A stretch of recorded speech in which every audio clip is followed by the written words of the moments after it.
Yeah, Okay. you tell whatever you want to tell. Did we get all your questions answered that you want answers to? Oh yeah, so far.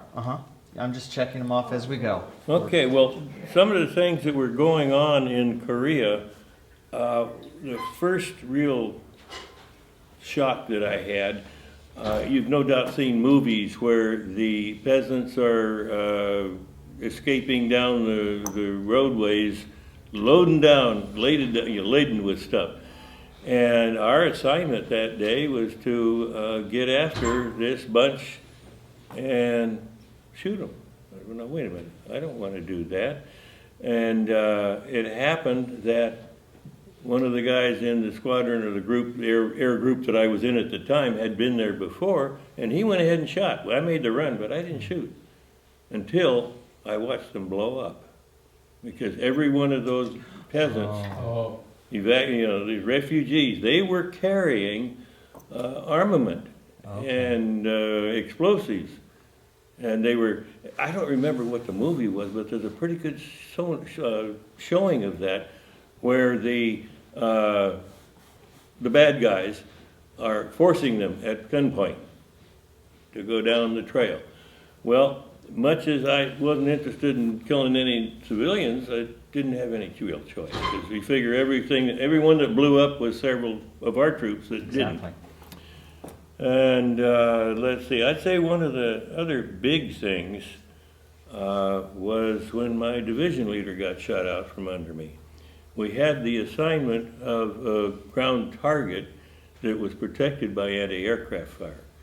And it's not as dramatic as it is in the movies where they say, oh, the flak was so thick you could walk on it.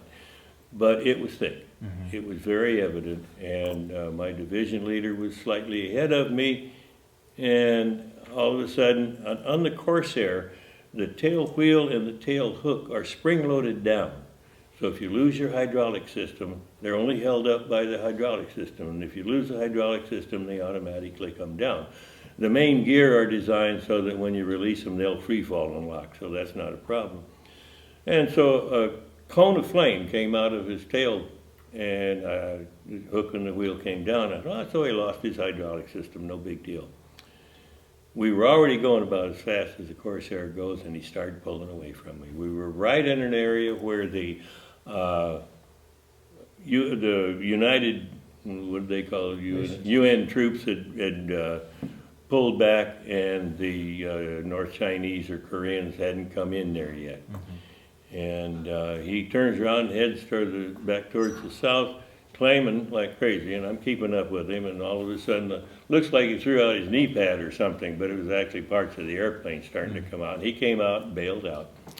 Shoot open fine, uninjured, and it's almost a game. You're circling a guy in the chute.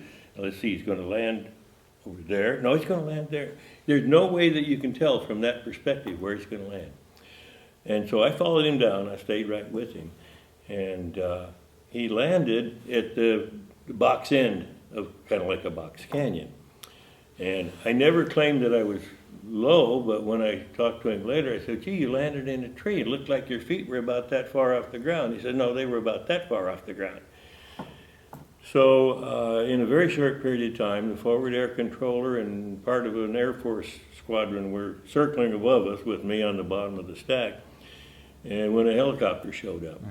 And as the helicopter showed up, somebody in the stack said, hey, the Gooks are coming up the valley. And I was too low to point down any farther, and you're never supposed to fire the guns with the flaps down. But I said, oh. You know, one of those snaps. I threw the flaps down. I'm going fast enough that it threw me up like that. Oh, okay. And those guns are bore-sighted to cross at 1,000 feet. And they weren't even starting to cross. I could see it was like a harrow going down. Wow. Time I got down to the end of the valley and got turned around, I went under the helicopter going down, and when I got back, the helicopter had been down and taken him up. So he got back to the ship a couple days later, and everything was fine.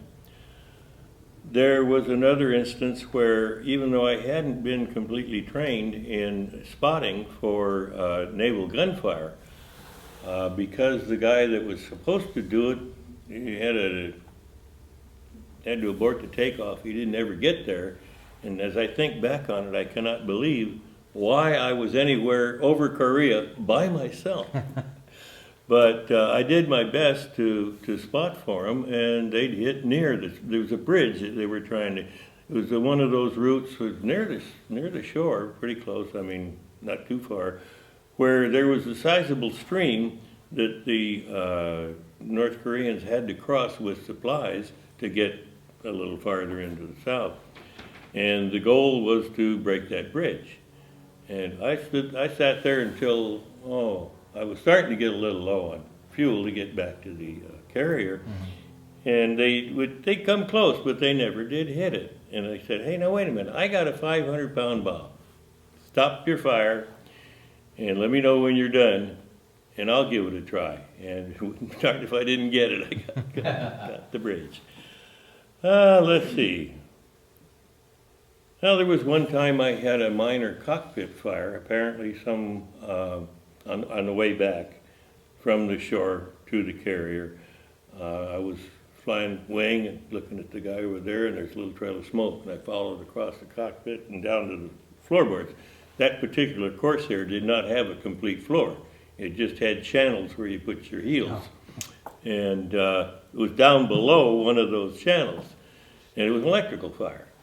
And so I started killing all the electrical I could, and it was still burning. And I couldn't reach it to stamp on it with my foot, and I had just previously relieved myself, so there wasn't any way I could put it out with the water. And then I got to thinking, okay, how do you blow out a fire? Well, I opened a canopy and put it in a steep dive and blew it out. And then, of course, I rejoined, and we went back to the carrier. I think there's one other story that I find kind of interesting, and we could get on to the rest of my life if you want. The first month or so that I was there, it was almost like live gunnery practice. I had clean airplane when I got back, and I got to fire real bullets at real guns and real bombs and real napalm and all of that. And one day I got back and I said to my plane captain, I said, you better look this over pretty close because I could hear the bullets hitting the wing. And so they got my cherry today. And he said, no, sir, Mr. Shalz, they got your cherry yesterday. And he took me over and showed me the belly tank that was on my airplane the day before, and it had 2 holes in the top, which meant that for the airplane to be, I had to be like this, and it came in one side near the top and out the other side, and that point in space was about 4 feet from my fanny. Yeah. So I said, thank you. Well, let's see, I did make some other notes, but I think that's probably enough for the military thing, unless you have another question.